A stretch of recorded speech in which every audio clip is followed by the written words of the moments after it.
We were coming home from my sister's soccer game. We kept asking Dad to stop at McDonald's.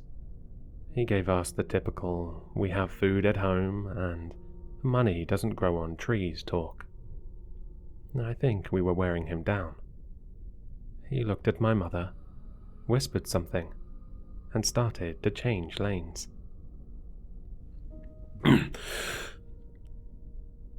We were getting excited in the back seat.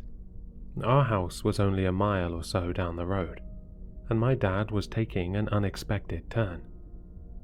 We knew not to keep asking at this point. Dad loves little surprises, little deceptions. Like when he told me we needed to stop at the bank after school, and instead, he brought me ice cream. Or the time he woke us up early on a Saturday for a doctor's appointment, only to bring us mini-golfing and to the arcade. Mum secretly loved when he did this. She loved how far he would go to surprise us, even if it was just a Happy Meal. The arrow turned green, and Dad started driving again. I was too busy thinking about what toy would come with my meal.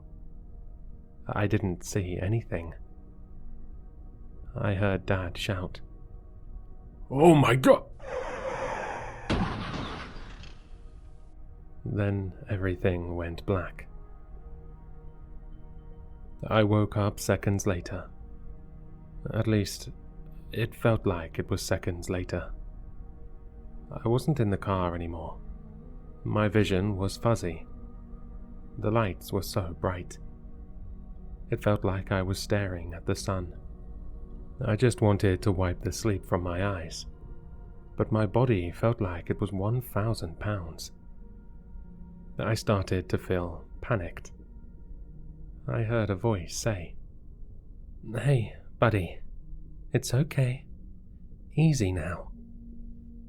I looked in the direction of the voice. It was a lady. She was purple. My vision was slowly coming back to me. Things around me were starting to take shape. No, she's not purple. It's her shirt. And her pants. It's a nurse. Did Dad really bring us to the doctor's office instead of McDonald's? I know that can't be true, but nothing makes sense right now. I felt the panic inside me growing. "It's okay. It's okay. Try to stay calm. You've been through a lot. Your parents will be so happy to know that you're awake." The nurse had a calming voice. I didn't know why I was here, but she made me feel safe. I have so many questions. I don't know where to start. What happened? Where's my mum? How did I get here? My brain was racing. I tried to speak, but all I could say was, "What?" The nurse told me that my family was in a car accident. Someone sped through a red light while my dad was turning and crashed into us. She said that we must have an angel looking out for us, because everyone in our car survived, and she couldn't say the same for the other car. Apparently, I took the most damage. She says I've been in a coma for 5 days. At first, they didn't believe I was going to make it, but I started showing signs of improvement after the 3rd day. She sat with me another minute or so, then told me she was going to get my parents. They must have been worried sick. Mum was probably biting her nails to the bone. She always bites her nails when she gets stressed out. I'm sure Dad is blaming himself, even if it wasn't his fault. Jenny must be so scared. She's always been the nervous type. She still comes into my room every time there's a thunderstorm. I'd hate to see how she was when she thought her big brother was going to die. But the nice nurse lady did say that my family survived, and now that I'm awake, that means everything is going to be okay. Or at least, that's what I thought. Until the door at the hospital opened again. "Oh, thank God," the woman said as she walked up to my bedside. She had tears in her eyes. The man stayed back a step. With a hand on the woman's shoulder, he said, "I told you, he was a fighter. I knew you'd pull through." This isn't right. Maybe my eyes were still adjusting. No, it can't be. That doesn't sound like them either. The woman leaned in to hug me, and I flinched. There must be a mistake. I don't know these people. Where are my parents? "Don't be silly," the woman said while wiping the tears from her face. "It's me, baby. It's Mom." No, I'm 100% certain these people aren't my parents. My mum would never call me baby. She hates pet names. She won't even call me Matt. It's always Matthew. I can feel the panic lump in my throat again. I began speaking louder, almost shouting. "You're not my mum. I don't know you. Where is my mum? Where's my dad? And where's Jenny?" The woman slowly backed away, turning her head. She looked over to the nurse. "Oh, thank God. Is he okay?" Her voice trembling. "He doesn't recognize me." The nurse stepped forward. "After severe trauma, sometimes people can suffer short-term memory loss. He may be disoriented and need some time to get his bearings." I started shouting louder, almost screaming. "I know who my parents are. They are not my parents."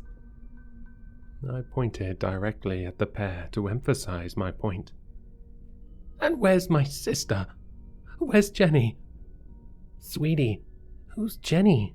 You don't have a sister," the woman said in hysterics. "Nurse, you have to do something. There must be some kind of brain damage." "Sweetie." Again, my mother would scoff if she heard someone call me sweetie. My fight or flight senses were kicking in. My panic turned to rage. I started thrashing in my bed, trying to find the strength to stand up and leave this nightmare. I'm connected to too many wires and machines. I didn't even know where to begin. The man is holding on to the woman in the corner. She's still crying, but I can't be bothered by it. The nurse rushed over to my bed. She's trying to calm me down, but it's no use. She hits a button on the side of the bed. In seconds, the man and woman are pushed out of the way by a group of nurses trying to restrain me. They're holding on to me and trying to keep me from hurting myself. Once they realized that I wouldn't calm down on my own, the nice nurse lady said, "We're going to have to sedate him." One of the other nurses rushed out and came back in with a small bottle and a syringe. They held down my leg and stuck me, injecting the fluid into me. It was warm. My arms started feeling heavy again. I was lacking the ability to speak, to fight back. Before I lost consciousness, I looked to my side and saw the man and woman again. They were standing in the doorway. The last thing I remembered seeing before everything went black was the woman's face. She was staring at me. She said nothing, but her mouth was wide open. She was smiling.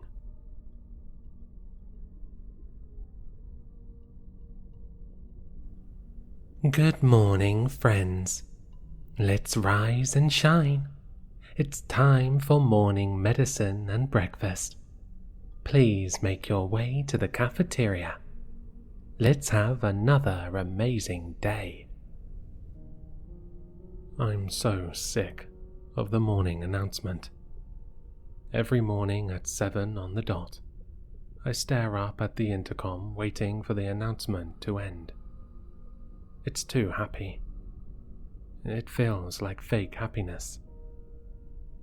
I don't want to be part of this. I don't want to be here. I just want to find my family. I don't want to see Mum or Dad again. I was placed in a psychiatric facility, not like the ones you see on TV. There were no cells, no uniforms. The walls were colourful and full of motivational posters and drawings. They gave me my own bedroom. It felt more like a summer camp. The doctors all wear t-shirts and jeans. They act like they're our friends. It's not fooling me. I've been here for a week now. The hospital sent me here. They told my parents that it would be good for me. I guess some kids have a hard time adjusting after traumatic incidents.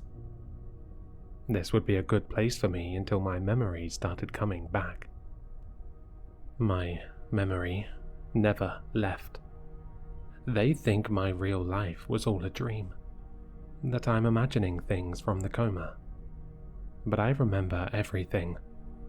My real mum, my real dad, Jenny, the nurse lady, the woman, her smile. I know what's real. The man and woman convinced the hospital that I was their son. I don't know how. I don't look like them. I'm not even sure if they know my real name. I mean, they must. But how could they prove it? Did they make a fake birth certificate or medical records? Were their bandages even real? How did they find me? I needed to figure out why this was happening, and how I was going to get out of here. The only problem was, I need a guardian to release me. The man and woman come here every day to see if I remember them, if I'm getting better. They actually think I'm going to leave with them. I refuse to talk to them. I won't acknowledge their existence. Why are they pretending to be my parents? What do they want with me? I went to the cafeteria. Thankfully, they didn't force me to take any medication. That's for the kids with real issues. I grabbed a carton of milk and a tray with waffles, definitely frozen waffles, and ate as fast as I could. I didn't want to talk to anyone. I wanted to eat and go back to my room before they showed up again. Families come to visit their kids from 9 to midday. The man and woman have been here every day at 9:05. I'm going to tell the doctor that I don't want to see them again. I don't know how much longer I can get away with it, but it's buying me some time. I just need to go back to my room so I can think in peace. I've been keeping a journal. Everything about my life before the crash. Details about my mum, like how she loved cooking but hated baking. She always played music while she cleaned the house, and she always left the nightlight on in her room in case Jenny got scared. And my dad. He's big and scruffy. He looks mean, but he's like a teddy bear. I wrote about the time he put up a basketball hoop in the driveway and stayed up with me past bedtime to teach me how to shoot. Or when he brought me and Jenny special capes and turned the whole living room into a fortress so we could play superheroes. Jenny. It's been so hard to write about her. Every time I try, I start to feel tears in my eyes. I'm so worried about her. I need to get out of here and find her. I have no idea where she is, and if she's alone or not. The tears start filling my eyes again. And that's when I heard a voice. You need to go with them. It sounded like a young girl. I looked around the room. I'm all alone. Am I going crazy? The voice was too clear to have imagined it. I stopped, and in a shaky voice managed to say, "Hello?" Don't say anything. You need to trust me. If you want to get out of here, you need to play along. I feel the voice at the back of my neck. It makes all the hairs stand straight up. This can't be real. I look around the room. I check under the bed and behind the bookcase. I even check places that don't make sense, like the bedside drawer and under my pillow. Please, you need to listen. When the man and woman come today, you need to talk to them. Tell them you're not ready to leave yet, but you think you're starting to feel better. Tell them they look familiar. Out of sheer panic and confusion, I grab my journal and in big letters write, "Why would I do that?" The voice responded to me saying, You need them to trust you. "And why should I trust you?" I felt a chill run down my back. I froze as the voice whispered, Mighty Matt, it's me.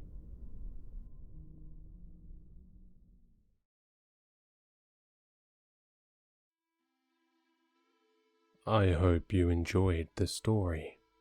For more content, please like, subscribe, and leave a comment. Your support keeps the shadows dark. If you want more Sinister, links to my social media and Spotify can be found in the description, unless you're already there.